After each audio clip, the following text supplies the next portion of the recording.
something is changing. Although maybe the summit will be forgotten in a few years, the way that we also kind of forget that Biden met Putin and so on, because everything went down the drains anyhow.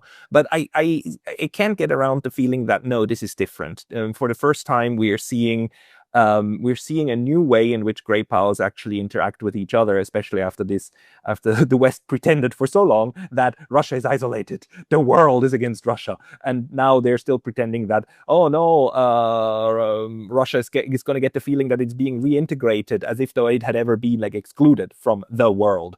The Western solipsism is just quite fantastic when it comes to this.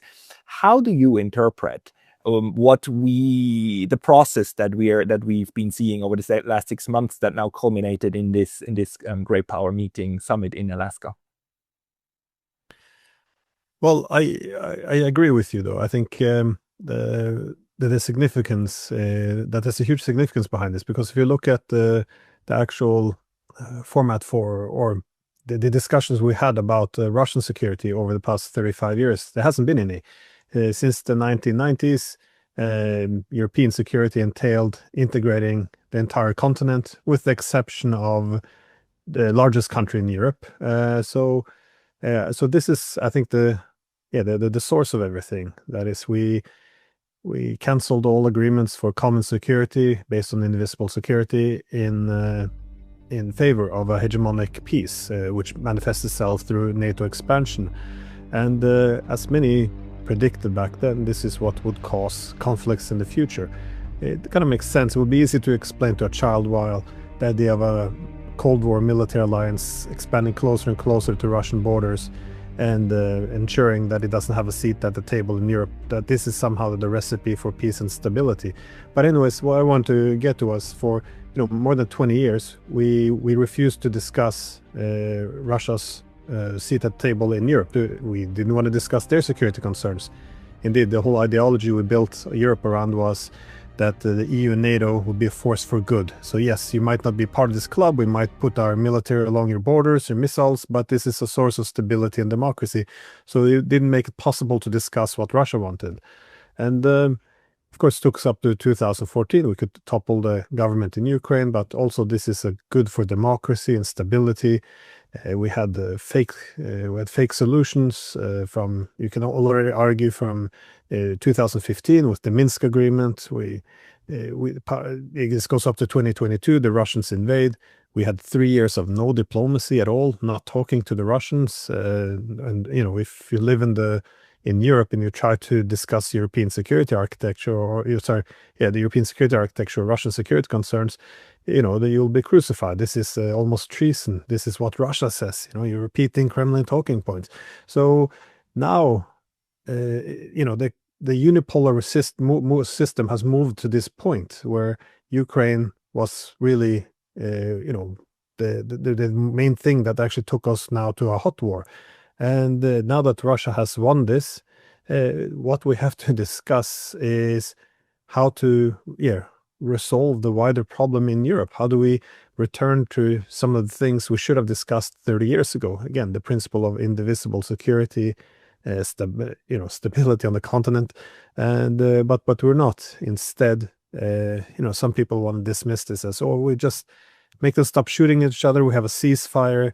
Once a ceasefire in place, we can push in some European troops and, rebuild Ukraine, and then there will stability again. So they want to go back to the old format of this hegemonic peace, but the Russians won't have anything of it. So, I think this is where we are. We're at this point where we have to be able to identify how we ended up in this conflict in order to assess the possible solutions to actually resolve it. And this isn't going to be done overnight. And as you said, to have the president of Russia and United States meeting on the border in Alaska, even though they're they're fighting almost a direct war now, and not even proxy war. It's a huge achievement, but it doesn't mean that an agreement can be whipped out this quickly.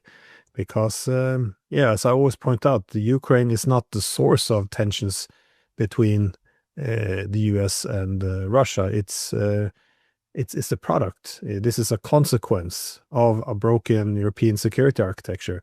So if you want to solve Ukraine, you have to solve other issues as well.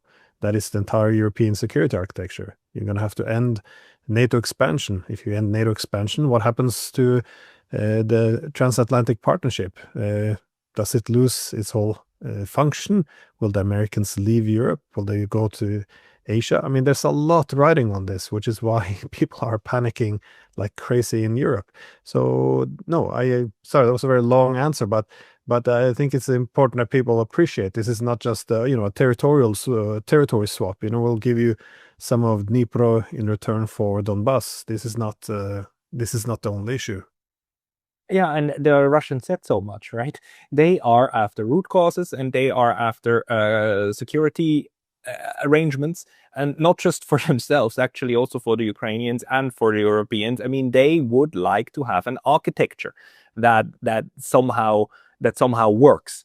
And I do hope that this is the first summit that gets us towards an acceptable somehow balance of power on the continent. The fascinating thing, though, is that the way this proxy war, implementation war, this conflict, this outright conflict between the US and Russia, has utterly and completely sidelined Europe. I mean, it has already made Eastern Europe, Ukraine, a battlefield.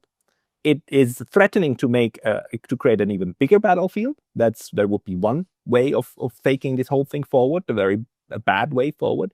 But you can see how the Europeans would actually prefer that. They prefer the militaristic approach of just double down harder with all the things that haven't worked so far.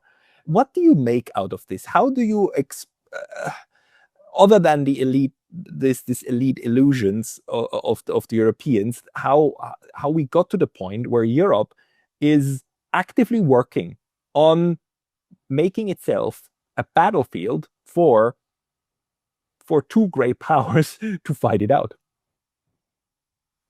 It's a great question, and I think it doesn't really have that many rational answers. Indeed, if you look at the Europeans, statements from the European leaders in the early 90s, a key concern coming especially from countries like France was there's too much power concentrated in the United States. We need more strong Europe in order to balance some of this hegemonic ambition. So again, restore some balance, but then gradually they kind of began to submit. There's, I guess, many reasons for this.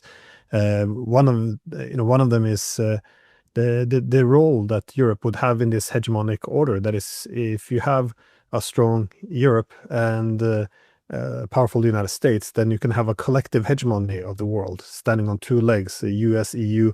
So the Europeans go then to essentially having the ambition to share this unipolar moment with the Americans, have a very privileged position. Now you can also look at manipulation. I had spoken to Colonel Wilkerson many times. He was the chief of staff to Colin Powell, and he talks about how they were in the White House. They set up this big whiteboards with all the names of the European politicians, and they say, who will do as they're told, who will not do as they're told, and which one do we elevate, who do we push down in order to build the European governments which we want. And interestingly enough, he pointed out that the biggest, the one who will bow to everything we tell them to do is a Norwegian politician, Jens Stoltenberg. Yeah, he's the prime minister, and he ended up as a NATO secretary general. So it is interesting. So there's some of this, the American manipulation, but beyond this as well, I think the Europeans kind of transitioned a bit into this. But still, if you go to 2008, there were when Bush wanted to expand NATO to Ukraine and Georgia. The Europeans were pushing back. They realized, as Merkel said, that this would be interpreted as a declaration of war by Moscow. Everyone recognized this was a step too far. It's the CIA director, Robert Gates. No, Gates. Yeah. Well, Burns as well, but Robert Gates has said this was one step too far. Like this would predictably lead to conflict. But you're right, CIA director Bill Burns. Burns said the same thing. This will create a war. So this is not a controversial thing, but I think they got roped into this, the Europeans, because this is salami tactics, gradually, you push, okay, let's push a little bit more, and instead of taking all of Ukraine into NATO now, we'll do de facto, we'll do one. They become de facto members. We slowly integrate their economy away from Russia towards us. We begin to have security cooperation. We distangle the whole common culture, get the Russian Orthodox Church out of Ukraine, get rid of the Russian language, and slowly we'll bring them in. This is NATO tactics, by the way, the salami tactics. You don't evoke that fierce of a response, but then when the Russians begin to respond, you begin to cultivate a new political class, which is, the Russians are evil, they're bad, they want to restore empire, they want to have the Russian empire, Putin is Hitler, and then this is how you create a political community as well. I often compare it to the Prussian versus the Germans versus the France in 1870. Once the French invade, the Germans, all the different German states come together, and this is when you create a common national identity. In 1871, you have a German unification when all the German states become Germany as we know today. So I think this is the way they went, and now, of course, if you talk about what the European leaders themselves said only a few years ago about this being very provocative and can start a war, they will call it Russian disinformation. It's you can quote the same people. They will denounce this statement. So I think this was gradual, and now, of course, they're in this position, and when you have this much insecurity, you have a huge war in Ukraine, there's legitimate security concerns. And what is security in Europe? Well, that's America. So now you're completely dependent on America, and the US can convert this security dependence into political loyalties, economic loyalties. The Europeans have to cut themselves off Russia. They cut themselves off China. Now Besant says, Europe has to either put up or shut up. That means you also have to cut yourself off a little bit of the Indians because you have to put pressure on them. So at the end of the day, America will be the only game in town. So Europe are now completely, total subordinated. We are vassals now. This is, even Macron recognized this. We're not the proper independent states anymore. So I think we're doing things against our own interest. You can have American presidents standing next to the German chancellor saying, well, we might blow up your pipeline, or this will be no more. And there's no pushback. And so it's a very dangerous situation. And as I said, if the United States, if the war ends, that could be even worse for the Europeans now. This Danish prime minister said this. Peace might be worse than war now. She didn't really elaborate that much, just, this will be insecurity across Europe. But what happens if the war ends is Russia will no longer be contained, and Americans will begin to pull away. So if there's no conflict, there is no balancing of Russia. So it's better to keep the conflict going. Even the German intelligence chief said the same thing. We need to keep the war going for another 5 years to prepare ourselves. The Ukrainians, they hear this, by the way, and they becoming more and more aware that they're being used. But the Europeans really put themselves in a very, very awkward position. And as I began to say earlier, in the unipolar order, the Europeans will be one of the two legs of the collective hegemon. In the multipolar world, what is Europe? It's, the Americans don't want to be there anymore to the same extent. They want to focus on Asia. The Russians don't want anything more to do with them. Economically, they're weakened. Security-wise, of course, they're still living with the consequences now of the NATO expansion. They're going to have more and more fragmentations within. As the economies go south, they're going to have socio-economic disruptions, political instability. Many of the political leadership isn't really legitimate anymore. At least I argue that we have a legitimacy crisis in the political class. The Starmers, Macrons, Merz, they don't have a public support. So this massive crisis coming to Europe, and the only thing they're holding on to is, well, if we just keep this war going, the Americans will stay, the Russians will be contained, maybe something can be worked out in the future. And it's desperation. It's a strategic vacuum. This is why the Europeans have no plans. They don't propose anything. All they say is more of the same. Putin is Hitler, more weapons. Our only strategy is to get Trump make him into Biden 2.0, and this is it. That's not a solution. It's just yeah, a lack of political imagination, and we keep digging a deeper and deeper hole, and yeah, there's no way to get out of this. So I'm extremely pessimistic about Europe and Ukraine, by the way. I think the two big losers in this war will be these two, well, they're not countries, but yeah, Ukraine and Europe. Yeah. And, sorry, again, I have too long answer to your question, but no, I think it's very important to keep that in mind, that, you know, as much as the Europeans try to posture, because like it was quite fantastic last week, wasn't it?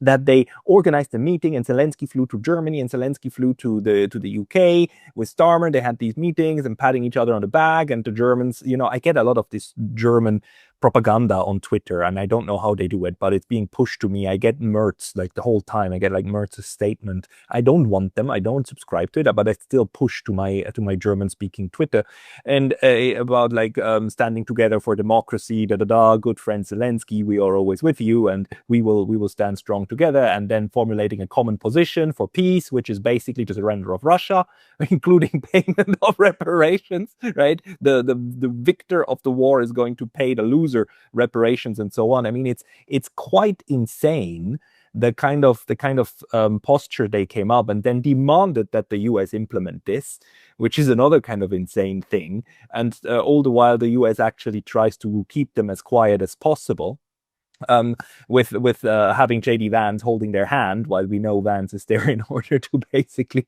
just make sure that they talk here and not somewhere else. The question to me is, do they believe it? Do you think they believe it? Because if they swallowed their own ideology, if we are in an ideological moment in Europe where this belief system, this world system is internalized, then we will have a very tough time coming out of it. If they are actually aware of the nonsense that they are putting out, and it's all a show in order just to keep the charade going for the elites, you know, the way that the Eastern European satellites back in the 80s and 90s, back in the 80s, were aware that they are completely dependent on Moscow, but they kept the charade of the communist state going until they couldn't anymore, until they had to accept reality and then have some form of democratic transition going. If they are aware that it is BS, then I think there can be a rapprochement to Russia. How important do you think is this element of ideology? Very much so, but I often struggle with the same problem. Do people believe what they're actually saying, or are they just faking it, creating narratives? And it's hard to say.